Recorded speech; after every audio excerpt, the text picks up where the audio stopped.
This is the Rational Reminder Podcast, a weekly reality check on sensible investing and financial decision-making for Canadians. We are hosted by me, Benjamin Felix, and Cameron Passmore. So, what's new in your world? Well, I had some time to relax over the holidays, hang out with the kids. You checked out pretty good. I still came in a couple times, but I took quite a few days off. Grew a beard, shaved it. Yeah, I thought you were going to keep it for the videos. I was just waiting for the comments. I couldn't handle it. I didn't like the feeling. Any news on the 3D printer? Oh, good question. No, we haven't bought one yet. What I did do is our kids have a playroom upstairs in the house, and I cleared out a wall and put a workbench and a big metal, garage drawer type thing. Put all my tools in there. So everything's ready for the 3D printer. We've got a workshop set up. That'd be so cool. It'll be cool. Especially the kids are into the robots and the BattleBots and the cars and stuff. So a little bit of engineering, a little bit of fun. It's a pretty good combo. Yeah, that'll be a fun project once we get it. Awesome. Well, as you know, everybody knows here, I got engaged over the holidays. Congratulations. Pretty cool. Kind of weird to share that, but people seem to like when they hear stuff about it. So I'm super happy. Lisa's incredible, and I know she's listening now and possibly dying behind their earphones. But anyways, it was phenomenal. That's good news. So what are your plans for this year? Any big plans? No. I mean, I'll make some at some point, but I haven't yet. We have a baby coming sometime early in the year, April, I think. So I'm not making any plans until after that. Cool. We're going to the Masters. Can't wait. That's cool. Told you we've been entering the lottery for years. Finally got tickets to the first day of practice, the Monday practice round. So that's our super cool plans for travel. Oh, well, you and I decided we're going to the Dimensional Advance Conference in October, right? Yeah, which are always very worthwhile and amazing presenters, as people have heard us talk about. So there, I've got some plans. So what are the plans of the podcast? Well, we've been doing the same thing. Maybe that's not a good thing, but we've been recording an episode every week for, 80 weeks now. We're going to keep doing that. The audience continues to grow, and we got some really cool feedback from somebody in South Africa, and they were just a bunch of nice comments about why they think the podcast is doing well. But one of the points that was interesting is that it appeals to an international audience just by nature of not being a US-based podcast. So a lot of the issues that we talk about as Canadian investors, they apply to anywhere outside the US. The US market is so big. Of course you can invest in US listed ETFs in the US, but in other countries that are not the US, the whole issues of tax efficiency and do you use a Canadian or an Australian, whatever listed ETF or a US listed ETF, all of those start to matter. But they matter the same. Maybe the details aren't the same, but the issues are the same in any non-US market. So anyway, I thought that was interesting. And of course, we welcome all of our international listeners. But don't you find we've got so many ideas of what we want to do with this community that's been developing?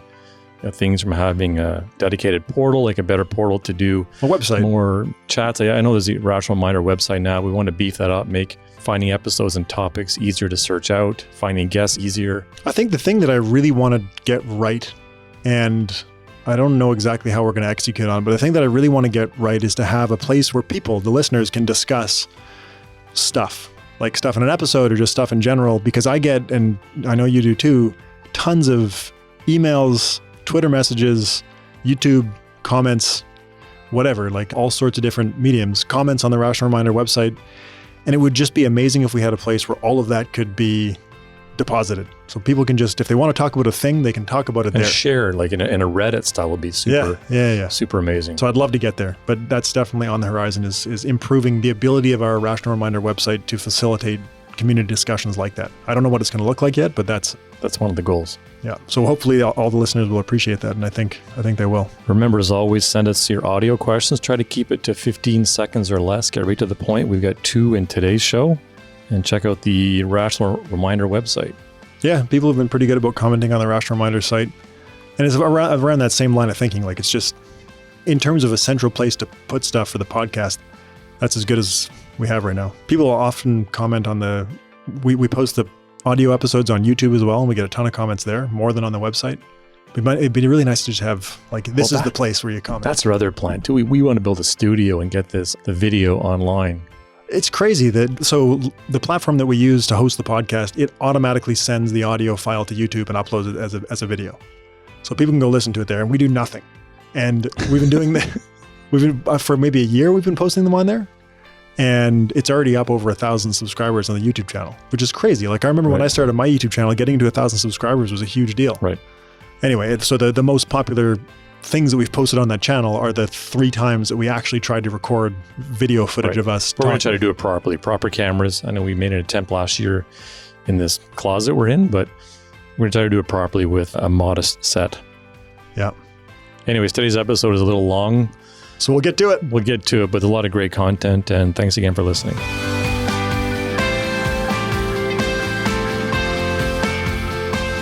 Welcome to episode 80 of the Rational Reminder podcast. So you want to kick it off talking about a book that I've been reading or just actually finished reading? Yeah, let's do it. It's a super cool book. I heard Barry Riddles talk about it on Masters in Business in an interview with Ben Horowitz, who's written a new book called What You Do Is Who You Are. So you know who Ben Horowitz is? He's co-founder of Andreessen Horowitz, who I think their big claim to fame was one of the initial investors in Twitter, I believe, a number of other companies. It was a pretty big deal in Silicon Valley. Anyways, the interview is amazing. So I picked up the book, and the book is about culture in an office and something I'm always fascinated with. And since you spend so much time in an office, culture, a lot of people think it's just the cool things in an office, like a whatever happy hour, a beer keg or snacks or whatever, but it's a lot more than that. It's a lot more than just hiring people. And he's a pretty straightforward, lot of experience, especially on the last half of the book, grades a lot of cool takeaways into how to hire, how to train, how to interact with people, how to deal with issues in an office. And how he puts it, to quote him, he says, culture is a strategic investment in the company doing things the right way when you're not looking. He also talked about how it's super important to make sure you line up the culture with who you are as a leader as to how the company, kind of the mission the company is on. And the example he gave is, at Amazon, frugality is everything, into what their value proposition is to the end user, but also it's the environment they work in. So apparently desks are quite value conscious. And as a contrast to that, he talked about Apple. And Apple is everything about great design, not about frugality. So those cultures are so totally different. And so I thought it was a great example to highlight that. I think you mentioned this. We focus a ton on culture in our office and in our team. I think it'd be a cool topic for us to talk about on a future podcast because we do spend a lot of time on that. And, some of the things that are important to us in our office is teamwork, obviously, continued learning. It's one of the reasons why we do the podcast. We try to be excellent in everything we do. Transparency, absolute customer obsession, respect, decency, trust. So those are kind of the values that lead to the culture in our office. You can think about that as a client of a wealth management firm. It would be presumably important to the end client what the culture of the firm is like. Like it's an interesting thing to think about. If you're an investor looking for someone to manage your assets and you're interviewing different firms, getting a feel for the culture of that firm seems like it would be important. Well, the title of the book, You Are What You Do. So if what you do is hunt down new clients and that's your job is just to go find new clients in a sales type role, that's going to be the orientation. And how are you, even compensation? For sure. Because that's something that from a culture perspective, we've been very deliberate about the way that we pay people on the team. Right. And what we reward with incentives. Anyways, I thought it's a great book. It's getting great reviews all over the place. So worth checking out for sure. Good tip. On to the next topic. So we thought we'd run through a quick top 10 list of 2020 financial planning items. You put this list together and I thought it was really good. So I can't take total credit. It came from my own thoughts, but also poking around a lot of different top 10 lists. So I don't want to misrepresent myself. But well, I was still impressed. It's a good list. So you want to kick it off? Sure. So the first one that you have on there is to clarify your financial values, as was highlighted in the movie Playing with Fire. Articulate your financial goals, quantify the plan to achieve those goals. And I think this ties in, well, it's not our last episode, the episode that we had with all of our guests together for the end of the year. This was one of the main themes of that is making sure that your actions are aligning with your goals financially. Yeah, great movie if you haven't seen it yet. Number 2, automate the savings needed to achieve the goal. And the objective there is to increase your adherence to your plan. Just make it easy. Automate as much as you possibly can. Yeah, it's a good one. That's something that I haven't been great at. I end up trying to save lump sums and then dump it all in beginning of the year, the end of the year. Wow, I thought you'd have that adhered to. I used to, and I can't remember why I stopped for a period of time. And anyway, I haven't started again. But I'm going to follow your number 2 tip. Number 3. ensure you have an evidence-based investment philosophy and you're getting advice if needed, and you're getting the advice you deserve for what you are paying, if you are paying for advice. Yeah, like I've said so many times, fees aren't the problem. The problem if you're not getting the service you deserve for the fees you're paying. Or if you're paying fees for service you don't need. Correct. Same idea, I guess. Exactly. And obviously, people know how we feel about that evidence-based philosophy. Number 4 is seek opportunities to optimize. So, for example, are spousal loans sensible in your situation? Is there a way to restructure your debts to make them tax deductible with your investment account? Registered disability savings plans, overfunding registered education savings plans, or even consolidating your debt. Maybe get a secured line of credit to reduce if you have credit card debt, for example. Yeah, those are all good ones. Superfunding the RSP is such an easy one that a lot of people don't, not that they don't know about it, because the information, I think people have the pieces of information that are required to make that decision, but most people aren't doing it. I think a lot of people don't know about that. But they know what the max is. They know what the max grants are. They have all the pieces. They just haven't put it together. Right. But people may not know what we're talking about. So maybe we should explain it quickly. Yeah. So lifetime limit for an RESP contribution is $50,000 per beneficiary, but the most that will attract the grant is $36,000, leaving $14,000 excess that can be put into there. Anytime. Because the limitation otherwise is that there's a maximum annual amount of grant that you can get. And if you contribute more than that, then you're not going to get additional grant.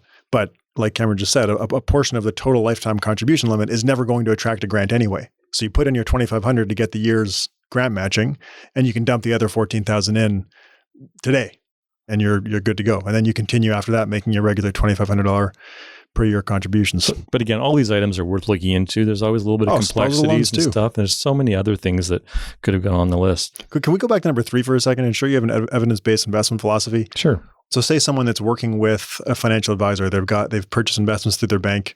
If they don't know if they have an evidence-based philosophy, what should they do? Ask? Like, how do they know? Ask for the theoretical underpinnings for the portfolio they're into. Like, Mr. Advisor, can you explain to me the theory behind why this portfolio is structured? Show me an academic paper that suggests this makes sense. There's an academic paper for everything, though. Is there one peer-reviewed academic paper for picking an active mutual fund? For sure there is. I was talking to Wes Gray about that paper. It exists.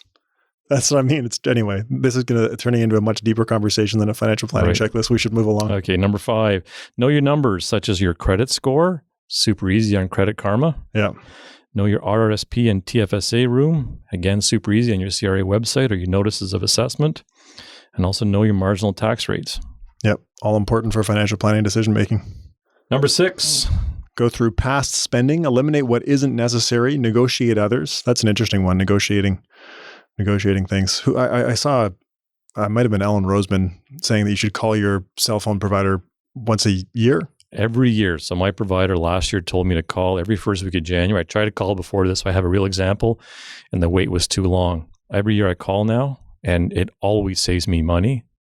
And I actually just cut one of my movie subscriptions at home. I just don't watch it.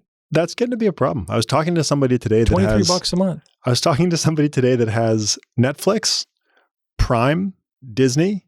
I can't remember what the other one was. Another subscription, and also regular cable TV. Yeah, you can't watch that much. Another one was my daughter. I said, "You going to the gym regularly?" She says, "No, I stopped going. I'm going to my private trainer." Well, stop paying the $22 every 2 weeks to the gym.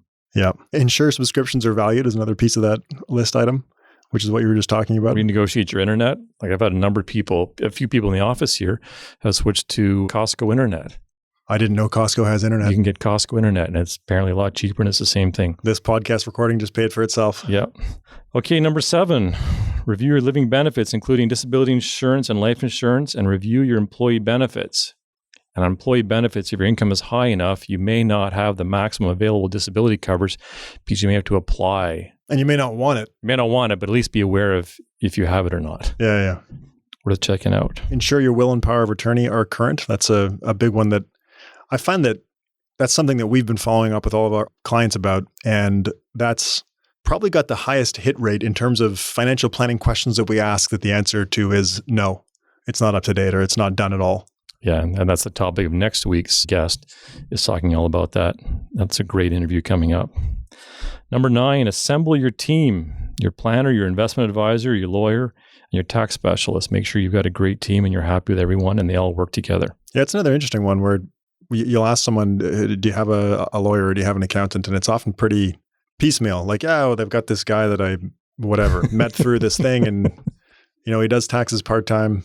Yeah, having a thoughtfully put together team of professionals, if you need them, is probably a useful thing to do. And number 10, improve your financial literacy, such as read a book, or maybe we suggest subscribe to a financial podcast. Oh, good suggestion. Yes. Apparently you're already doing that if you're hearing this.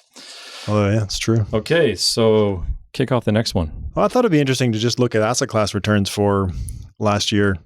What a year. And there's what's the benefit of doing this? Nothing. Hey, a lot of people don't know. A lot of people, I get emails saying, geez, I hope the year was okay.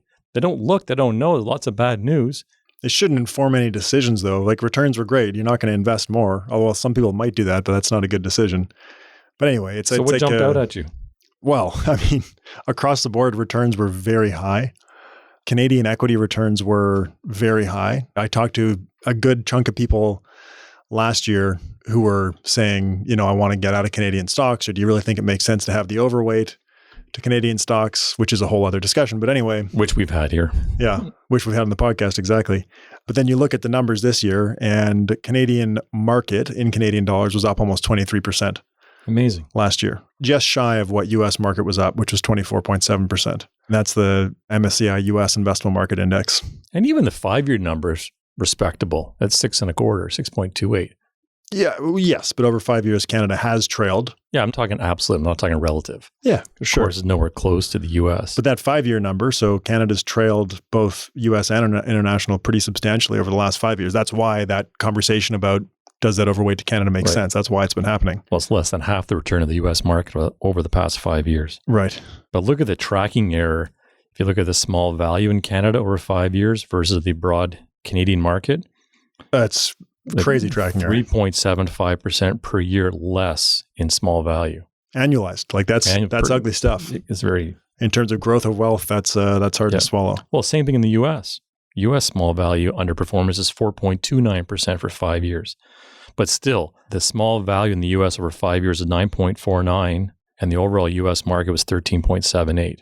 These are both incredible numbers. But you look at, again, Canadian value, so Canadian market-wide value has outperformed Canadian market over the past 5 years. Whereas the U.S. value underperformed. Right. It's like that, I'm sure people have seen that, it looks like a quilt of the different asset class returns year by year, and just shows that the pattern very rarely persists where the... Look at the small value internationally, outperformed over 5 years the international broad market by 1.74%. Anyways, good numbers all across the board. I thought one of the most interesting pieces of these return figures that we're looking at here is the fixed income, which people, again, so chirping about not wanting to be in Canadian equities, that's been present for sure, but there's also been this ongoing undertone of bonds being just the worst investment ever because of where interest rates are. Right. Look at bond returns last year. Global aggregate hedged to Canadian dollars plus 7.43%. Yeah, and we'll talk about that in the bad advice of the week part.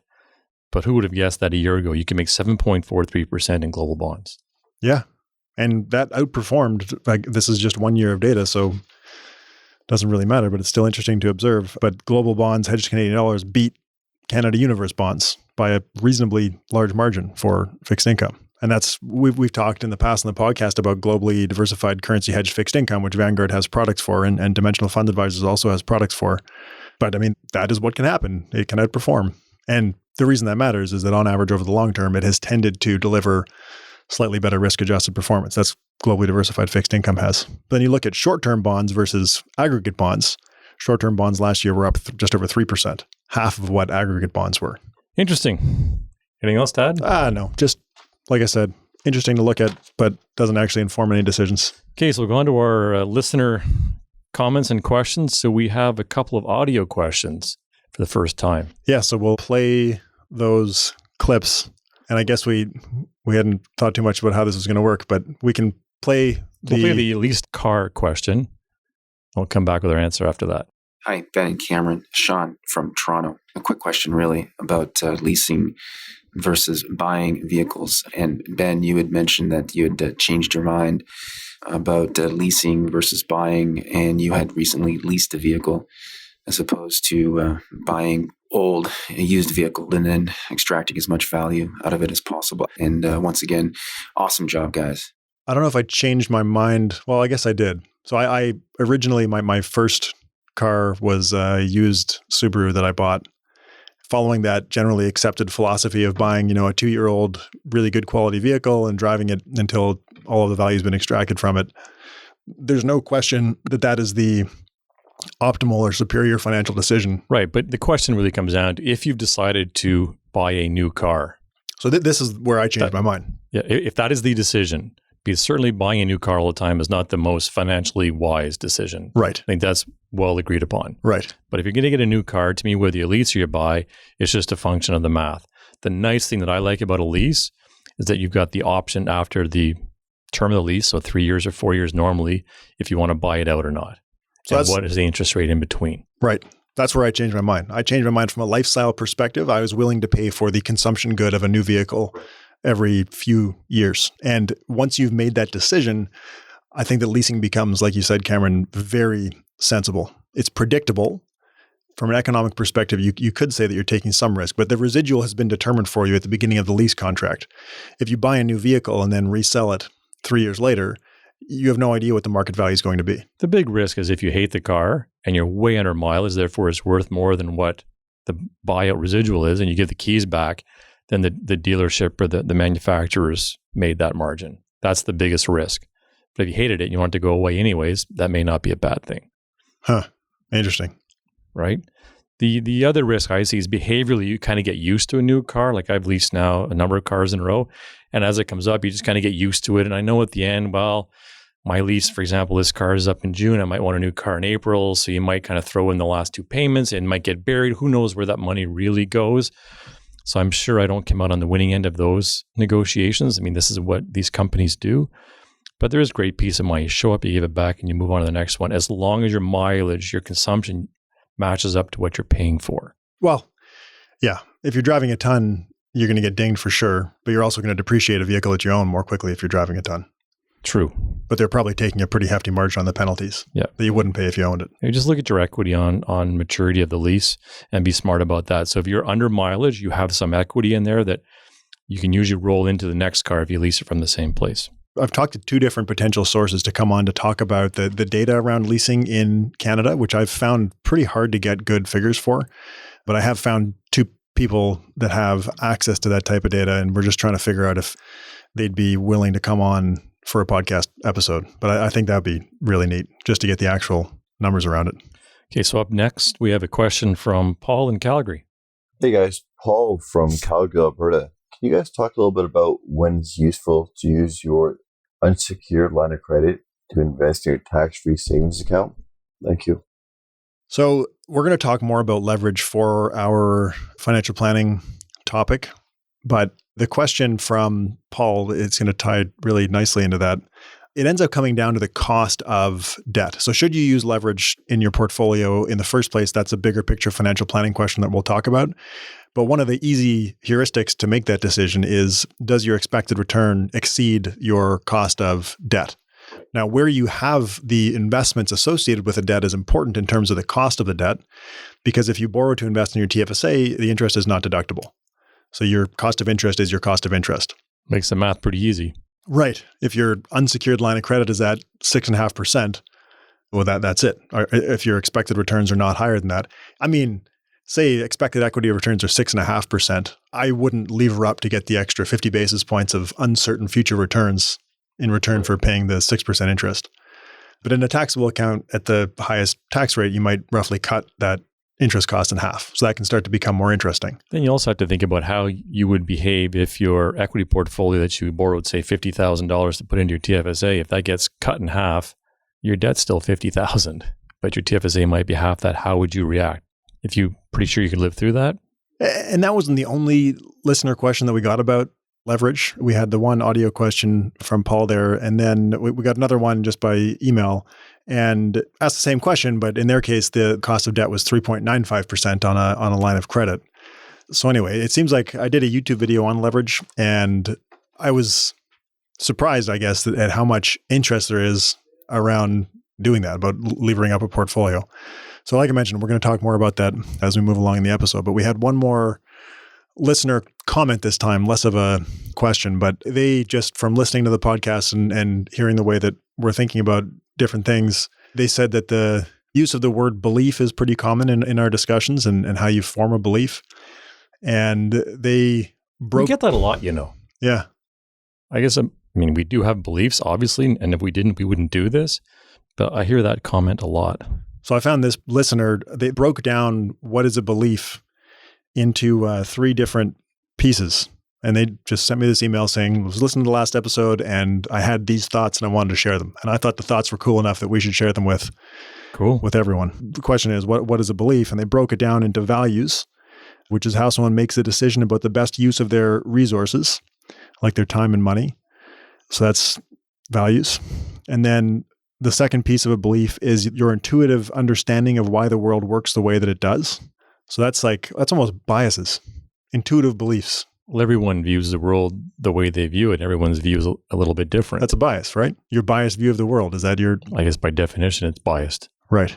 Doesn't mean it's wrong. It's just your view. Yeah, right. And then the last piece. So we have values, intuitive understanding of the way of why the world works the way that it does. And then the last piece of a belief is models. And I thought that was interesting because I wouldn't think about models as a component of a belief, but they are. So how did he frame it as a model? I guess it comes down to the ability to apply hypothesis testing to your beliefs. Because a lot of our beliefs do come from models. Right. A model is just a representation of what reality is. It's not reality.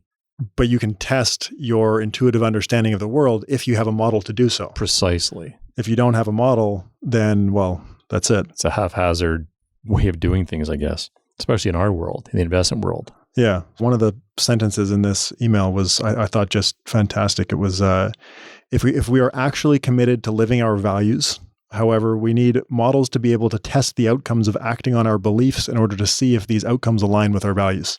Wow. Yeah. So it's like you can have values and you can believe that you're acting in a way that aligns with your values. But if you're just acting out your values based on the preconceived beliefs that you have without able to test how accurate those beliefs are relative to what a model would suggest the real world is, then you may not truly be aligning your values with your actions. Then he goes on to say, we need to also be able to accurately understand the evidentiary basis of our models. Right, of course. If there's no evidence behind the model, then you're not really verifying anything. Great feedback. I thought that was just it was a fascinating collection of thoughts that I thought was worth relaying to everybody. Okay, so now to the portfolio topic. This is a super cool topic that I know has been rolling around in your head for quite a while now. We're going to go through this carefully because I think it's worth learning about and understanding about. So fire away. So ever since we had Wes Gray on, which, do you remember what episode that was? I don't. We can put it in the show notes. Yeah, 6 weeks or so ago, I think. Yeah. So Wes Gray from Alpha Architect, which is a firm in the US that builds concentrated factor portfolios. So everyone that listens to the podcast is familiar with the idea of factors, these characteristics that explain differences in returns. And the Alpha Architect philosophy is to take a super concentrated portfolio of those factors and turn that into a product. Episode 69. Okay. So Wes was on episode 69. Anyway, so ever since we had that conversation, and I've talked to Wes a couple of times after that, that idea of concentration versus diversification has been, like you said, rolling around in my head. And including recently, we had a conversation where we looked at a bunch of factor products, and one of the criteria that we were using was how diversified is it? And if it's too concentrated, we said, no, that's garbage. We don't want that. Thinking more about this, we've been quick to dismiss concentrated portfolios. And the reason is diversification increases the reliability of the outcome. Like if you take a distribution of outcomes, a more diversified portfolio should have a more reliable outcome than a less diversified portfolio. That's just math. It's like law of large numbers. Yeah, because the weight of any one particular stock movement is not going to swing the portfolio in a highly diversified portfolio as much. Right. So you're more likely to get a higher frequency of more extreme outcomes. So that would be, I guess, fatter and longer tails. But not a different expected return. Right. That's the key, right? Right. So given two portfolios with the same expected return, the more diversified one is going to have a more reliable outcome around that expected return. Whereas less diversified is, well, I modeled this, so we'll talk about the model instead of just saying words. So I made this universe. I invented it. A universe of 1,000 securities. The world according to Ben? Yeah. Equally weighted. The Ben 1000. Yeah, the Ben 1000. So an equally weighted portfolio of 1,000 securities, each security with a different expected return. And I made it so that they increased incrementally. I can't remember what the increment was, but they increased incrementally, and the standard deviation increased incrementally at a slightly lower rate. So the securities are increasing in their expected risk-adjusted returns as we progress through the universe. So then I ranked them from lowest to highest expected return. Yep. Oh, I have the numbers here. So the lowest expected returning stock had an expected return of 3% and a standard deviation of 9%. And the highest expected returning stock had an expected return of 13% with a standard deviation of 14%. Right. So the average return to this portfolio is 8% with a standard deviation of 11.5. Mm-hmm. So then I took this universe, and so I've got 1,000 security universe, and then I recreated a 500 security portfolio, 100 security portfolio, and a 50 security portfolio, but with the exact same expected return and standard deviation as the universe. So that is the key.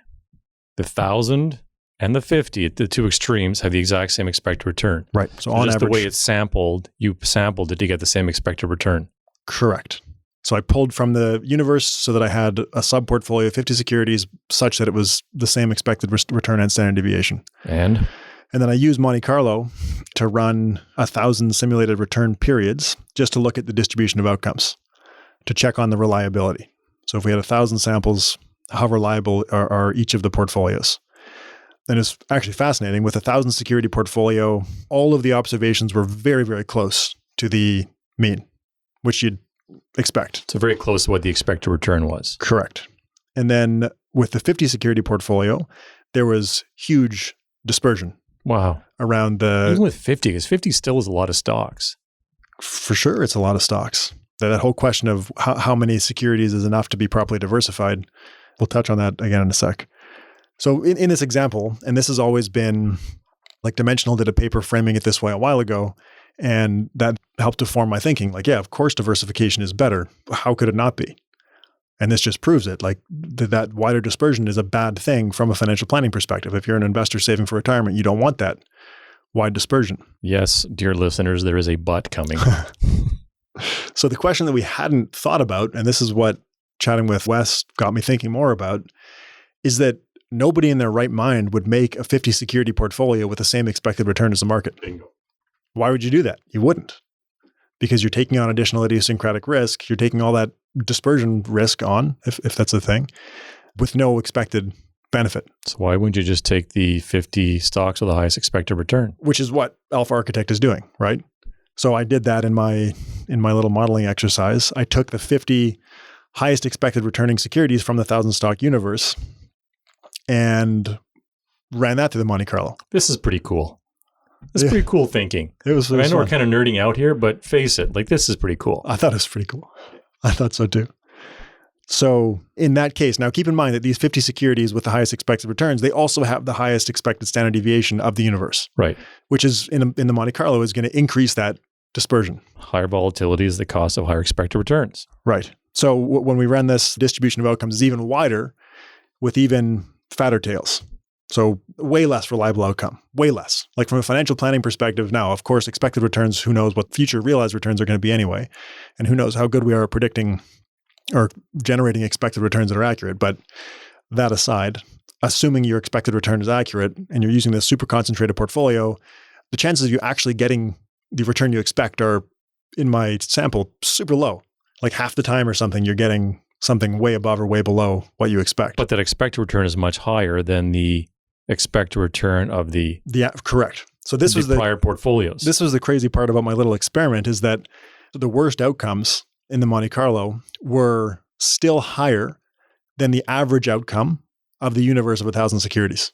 The tail, the left-hand tail must go beyond, or does it not even go beyond? No, that's what I'm saying. That was the crazy part. The whole curve is to the right of the expected return of those initial 1,550 portfolios. Yes. Wow. Yeah, I know.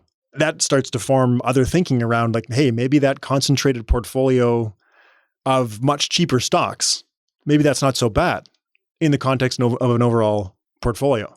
It's just a different way of approaching it, but it has some downsides too, which we're going to talk about. I think just at the surface, like before we even get into some of the other statistics that are interesting, the behavioral risk of taking that super concentrated portfolio. I didn't map that out, but it would have been interesting to see like the year-to-year outcomes. But you just based on the way the portfolio is structured with the highest expected standard deviation securities, it's going to be crazy volatile. Right, because your initial standard deviation table is over what period of time?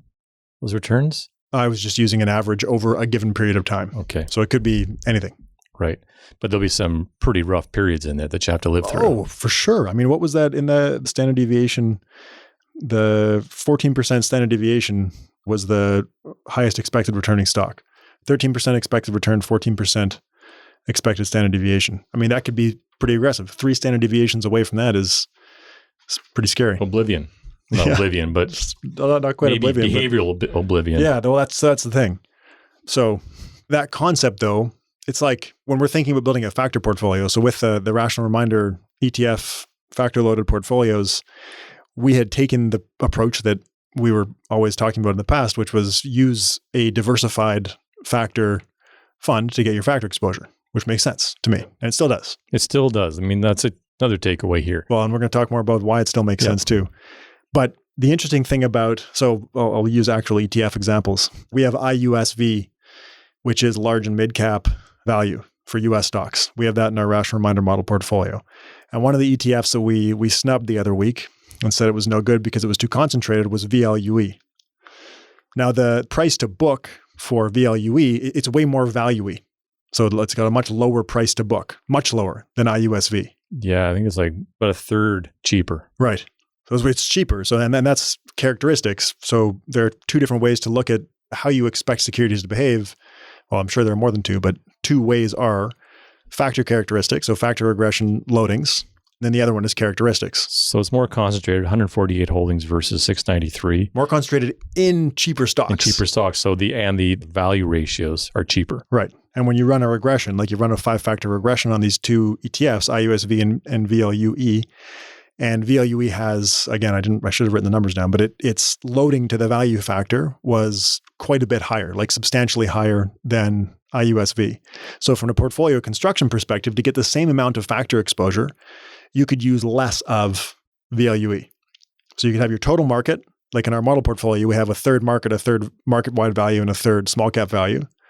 But if we were going to take this concentrated approach, we might have a higher proportion in super low cost total market and a lower proportion in much more concentrated value stocks. Right. Now, in this case, in terms of cost, that doesn't really matter because IUSV is 4 basis points to own anyway. It's nuts. Right. So, yeah. The argument could be if getting value exposure is more expensive, then just use a smaller proportion of a more value ETF. In this case, that doesn't apply because IUSV is so cheap. But you can still get tracking error. Like I looked up the returns. The VLUE underperformed the broad one by 5.77% for the 12 months ending November 30th. For sure. I mean, you'd expect that. And you'd expect it because it's more value. If value underperforms, you've got more value exposure in this security. But you might have had less of it in your portfolio to get the same amount of factor exposure. Correct. So where it gets really interesting, though, is that we can use less VLUE to get the same amount of factor exposure as we could get with IUSV. That's easy. But now think about a portfolio that's already 100% IUSV. If you want to get more value exposure using that security, what do you have to do? Use leverage. Borrow to get more exposure. Right. Now, the alternative is, okay, we're using IUSV, we're using market-wide value, but I want more value exposure. Okay, I can go borrow money to invest more in value stocks. That gives me more exposure to the value premium.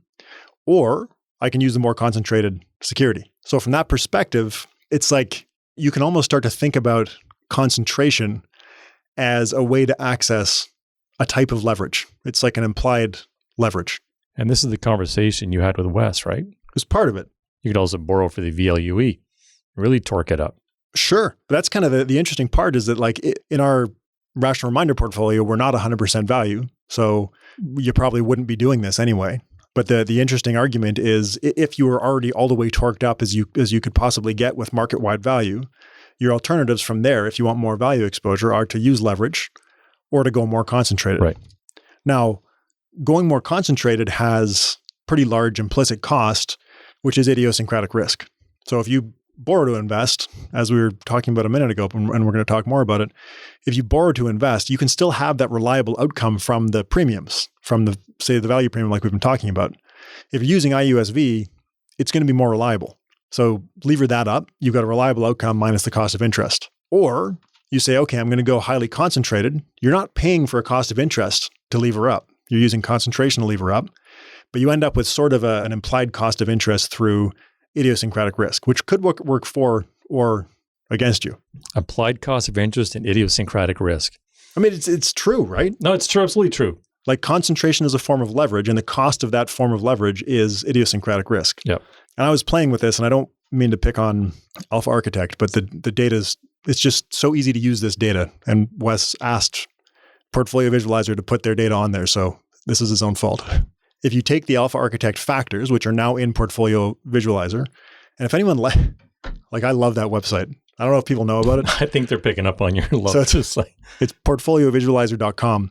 It's free. You don't even need to make an account. Although if you do, you get a couple more features, but it's still free. But you can do factor regressions on any US ETF or mutual fund, and you can upload your own data sets. So I play with this tool literally every day. Anyway, so Alpha Architect has the factors that they use in portfolio construction in that database now. So it's like a drop-down menu. Which factors do you want to use for the regression? You can just pick Alpha Architect. Oh, wow. So what I was playing with is, what if we use the Alpha Architect factors to run a regression on the Alpha Architect products? Because you'd expect them to align. Like you'd expect high factor loadings for their own product using their own factors. And you get that, but when you look at the residuals, which is the unexplained portion of the return in the regression, they're much larger than if we look at, say, dimensional using the Fama-French factors. With dimensional using the Fama-French factors, the residuals are close to zero. Mm-hmm. Like pretty much all of the return of a dimensional fund is explained by factors. Right. But then if you go to Alpha Architect, and this is just the cost of that concentration / leverage, you get this much bigger unexplained portion of the return. Fascinating. And so, like, yes, you're still getting factor exposure. And this is exactly what we're talking about with this concentration discussion. Yes, you're still getting factor exposure, and it's more extreme, and it's an alternative to using leverage. But the cost is that unexplained portion of the return, which is inevitable because of reliability when you have less securities. But the main takeaway is concentration isn't bad. It's just a sort of form of leverage. So if you really want to torque up your expected returns, you can use leverage, or you can use concentration. So that's probably a good segue into our planning topic, which is also on leverage. I'll just throw in one more. The theoretically sound approach would be using leverage, building the optimal portfolio with a reliable expected outcome and levering it up. Now, leverage has a bunch of practical limitations, which, like you said, we'll segue in and start talking about. Okay, so the question is, should you invest with leverage? Yeah. It kind of blurs the lines between portfolio management and well, I guess everything does. But it's very much related to financial planning, and it's very much related to portfolio management. Anyway, so we'll try and do this topic justice. There is a paper, and they've written a book about it too, from a couple of Yale professors named Ian Ayres and Barry Nalibuff. And they did this whole study on why it makes sense for young investors to use leverage. And it basically hinges on the concept of time diversification, which is an interesting concept if you haven't thought much about it. So they're basically saying that people get asset class diversification, but people don't get time diversification. And what that means is if you're young now and you're saving whatever, even if you're 100% equity in your investment, so you're an aggressive young investor, if you've only got $10,000 invested, relative to your lifetime earnings, your exposure to stocks is meaningless. It's like doing your asset allocation in 3D. The stock bonds are your current asset allocation, but your third dimension is really how much time between now and retirement. So if you're 40 years away, you've got all this time. So basically, you're saying you should have take how much wealth you should have in the future at this age and do a present value of it, right? So that's what the Ayres and Nalibuff paper hinges on, the Samuelson-Merton lifecycle investing concept, which they suggest putting a constant proportion of the present value of your future earnings in stocks. Future earnings or future wealth? You're right. Future wealth. Future. So basically your net worth in retirement. Future savings, I guess. The net present value on that. So if at this point in your life you should have 100,000 saved up, but you only have 20, you'd go and borrow the 80, take advantage of that third dimension of time. Correct. Ideally, you'd go on board the 80 and get the 100,000. It's all kind of theoretical. It's worth noting that when Ayers and Nalbuff came out with this paper, Samuelson denounced it. He said, hey, I never said you should use leverage. This is ridiculous. Anyway, just an interesting side note. And there was a whole bunch of debate online with Ayers and Nalbuff defending the paper and Samuelson saying, don't do this. But just conceptually, it makes sense, though. If you have time. You're right. I mean, the challenge that is... offsets the liability, the ability to withstand that liability through market cycles. That's the key. If you start it with very little capital in good markets and end up with a ton of capital and the market's bad in the future, you're toast. Right. Because you got stuck in a bad time period. But if you lever up now and you end up with that good time period now and a bad time period later, so it's exactly right. It's diversifying across market cycles. That's the basis of this. So they propose a maximum leverage of 2-to-1. And that was for practical reasons. Like I think it had to do with margin limits in the US. Reg T in the US limits margin to 2-to-1. So they just said, go with that. There wasn't a ton of analysis behind that piece, but then they did a ton of analysis to show what the outcomes are like with 2-to-1 leverage. And it was a 4-phase asset allocation model. And to be honest, the phases in the paper were not super, super clear, at least when I read through them. The book might be more clear. But they say start with 2-to-1 leverage. So lever up 2-to-1 now. And then once you have enough in total investments, then you start to deleverage until you get to the point where you have that present value of future wealth number. And then from there, you eventually start adding in fixed income to get to your desired overall asset allocation. So it's like if your lifetime allocation, once you've hit your total wealth number is 80-20, you don't start to tend toward that until you've hit that total. Until that third dimension is melted away, the time is melted away where enough assets are there. I think it's the assets. Pay for assets without debt to where you should be based on your values-based plan we talked about up front. It's really interesting. We can do a cool graphic on that, a 3D graphic. It really helps me think about this. Yeah, the asset allocation in 3D. That's you can write a book. There we go. Now, doing this, and they acknowledge this in the paper, and they did stochastic modeling and found this, you may lose everything. There's a reasonable chance based on market returns or expected market returns that you'll lose everything. So that kind of sucks. But they say that even with that possibility, the minimum return under the strategy with the leverage, so with their 4-phase asset allocation, even with losing everything in that instance, you still end up substantially better off than being in a traditional investment strategy. Now, this is an interesting point. Their estimates in the paper suggested if people had followed this advice historically, they would have retired with portfolios with 21% more wealth on average compared to all stock. So if you've been 100% equity, this leverage strategy would have left you with 21% more wealth.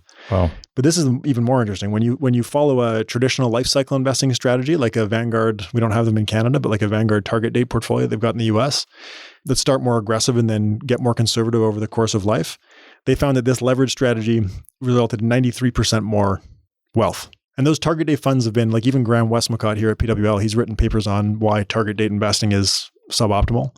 I thought that was stunning. 93% more compared to traditional start off more aggressive and gradually get more conservative. Compared to 100% equity, it wasn't that, 21% is, I guess, meaningful. One of my main takeaways from this, and we're not quite done talking about it yet, but one of my main takeaways from this was that young people, they should own bonds. These guys are saying even 100% equity is suboptimal because it's too conservative. Right. And okay, if you don't want to use leverage, fine. But if you're young, you shouldn't own bonds. If you're young and need to accumulate wealth. But you better own equities that are reliable. And you better be able to withstand the volatility. But man. There's a lot of ways you could screw this up pretty badly. Bad behavior, bad portfolios, suboptimal diversification. Lots of things can go wrong. Active trading. Yeah, for sure. Yeah, reliability is key. So anyway, one of the things that I pulled from their paper that I thought was stunning, I guess, they said, this suggests a simple rule that will lead to better outcomes. Whatever savings young people have, they should leverage them up. They said that in the paper. Well, that's your key point here. So so what's the best way to do that? What do you think is the best way to get leverage for people? I mean, you talked about already, you could do it with effectively going to a more concentrated factor portfolio. Yeah, so you can implicitly lever up through concentration. You can use derivatives. You can use long dated in the money options, and you can use futures. Using futures particularly, you can get some pretty loose margin requirements or light margin requirements. Like I think you can lever up 20-1 or something with index futures. Now, should you do that? I mean, I don't know. It gets more complicated. You've got to keep renewing the contracts because they usually mature quarterly. But practically speaking, an easier way is to borrow. Totally. And that's one of the other things with futures too, actually, is that you can only get them on major indexes, Right. like TSX 60 or whatever. If you borrow, then you can have that optimally reliable portfolio that you want to have. Yep. You have control over this, more control over the securities if you use traditional, just like a loan. So a line of credit, take a mortgage.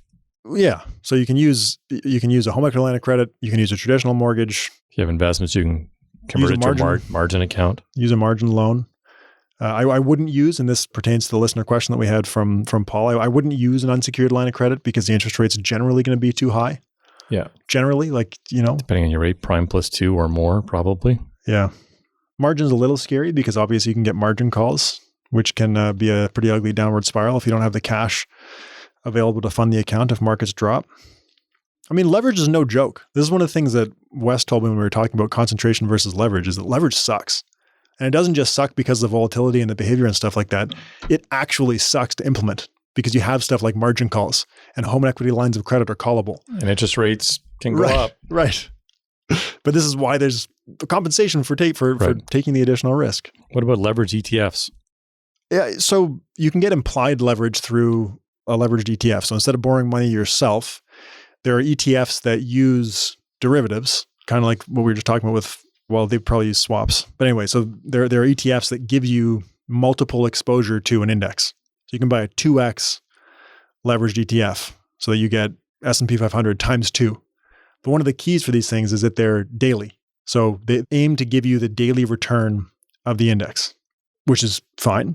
But if you're using it as a long-term holding, you start to run into this issue called time decay that leveraged ETFs suffer from. And that's like if the index does well and the ETF was 2-1 leveraged on day one, if it does well on day one, on day two, its assets have increased, but its debt has not increased. So therefore, it's no longer 2-1 leveraged, which means it's got to lever up more. It's got to buy more stocks on days that stocks do well.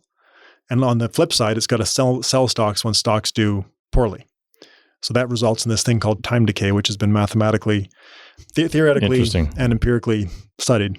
So it ends up being related to volatility. If markets are volatile and flat, you'll lose money in leverage ETFs. If markets are volatile, period, you're going to do worse than the underlying index. So yes, you can use leverage ETFs to get leverage returns, but it's not perfect because they're designed for daily use, not for long-term holding. They're typically on broad markets? Yeah. So I looked at building an ETF portfolio of leverage ETFs, and ProShares had EFI, emerging markets, and S&P 500, and then Horizons in Canada has S&P TSX 60, all 2x leveraged. So I ran just a model portfolio, simulated historical return, and I found for the same allocation, so the same geographic allocation, over the last 10 years, my leveraged ETF portfolio of 2x leverage gave me 14.2%. Compounded. Well, the underlying index portfolio, and this is just index, not ETF. So this is before any fees from an ETF, but it delivered 10.35. So you're not getting the 2x return, which is what you would expect. Now, if you just want higher returns and you're not worried about optimizing risk-adjusted returns, then you can still use leveraged ETFs. But there's a good chance if markets are volatile, your risk-adjusted returns from the leveraged ETF are going to be pretty crummy. Still probably higher than the index, but on a risk-adjusted basis, they're not so pretty. So you're better off, you think, just to use your own debt.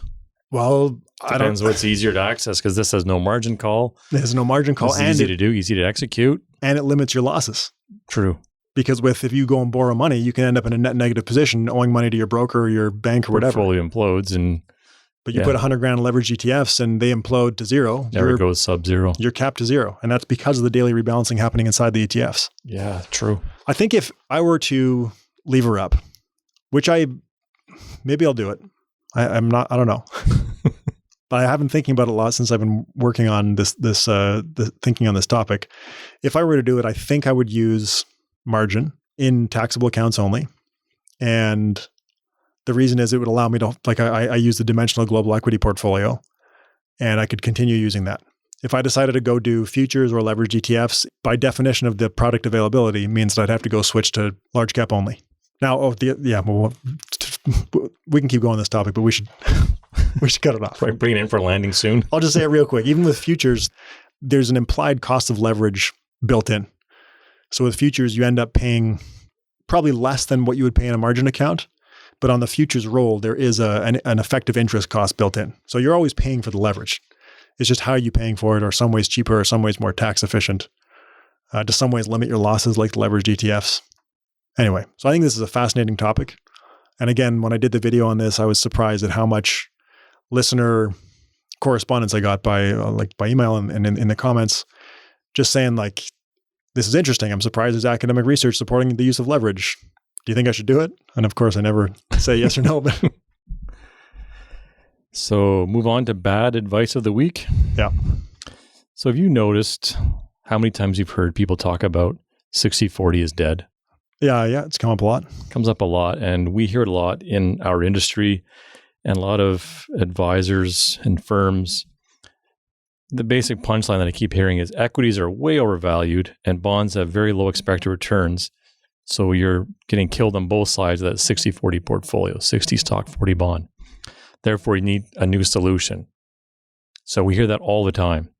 So this came up again. I was reading the December 9th edition of the newsletter called Known Unknowns. This is a newsletter put out by Allison Schrager, and she's going to be a guest coming up in a couple of months. I saw her speak recently. She's a fabulous speaker and very interesting person. She wrote the book called An Economist Walks into a Brothel, which great book. I just finished that as well over Christmas. Anyway, so she talked about this in her December 9th newsletter. And she's a fan of building a portfolio of index fund and select the portfolio that's right for you. She doesn't feel that 60-40 is necessarily right for everyone. She's not saying that. But she talked about how she's bothered at how many people are just ditching the 60-40 altogether. And basically, she agrees with what I just said, which is, if the 40% of the portfolio is your risk cushion, your safe part of the portfolio, she talks here about so many people are being recommended to seek out higher income assets like real estate, dividend stocks, short-term junk bonds for the 40% part. I'm shaking my head. No kidding. And basically, she says, no matter how you slice it, these people are telling their clients to take on more risk. That's exactly what's happening. And, by ditching your belief in a 60-40 portfolio, you're basically ditching any belief that the market is efficient in pricing expectations and risk. You're basically saying the market doesn't work. Equities are overpriced, bonds are too cheap, I can't make any money. There's something else I'm going to be able to go find that other people haven't been able to find that has higher expected returns. And these, in my experience, usually come at a higher cost. For sure. Higher fees, probably less tax efficient. I think it becomes part of the advisor's value proposition. Pay us to find the solutions in a world where 60-40 is dead. Oh, that's, explicitly, you talked about this. I think it was in Bad Advice a few weeks ago where an advisor had written an article saying exactly that. 60-40 is dead, but I have the solution. Right. Anyways, there it is. Good newsletter. Totally agree with her. We're not going to stop using stocks and bonds in portfolios. I think Larry Swedroe has done some interesting work on other asset classes, like reinsurance was one. Maybe there are some other risk premiums that exist out there, but they're diversifying risk premiums. That doesn't mean that the equity risk premium is dead. That's the key. This is in addition to a 60-40, not instead of a 60-40. Yeah, you don't ditch stocks. Anything else? No, I think we went on for a while, so all right, we're good. We had a lot to get out, so thanks for listening.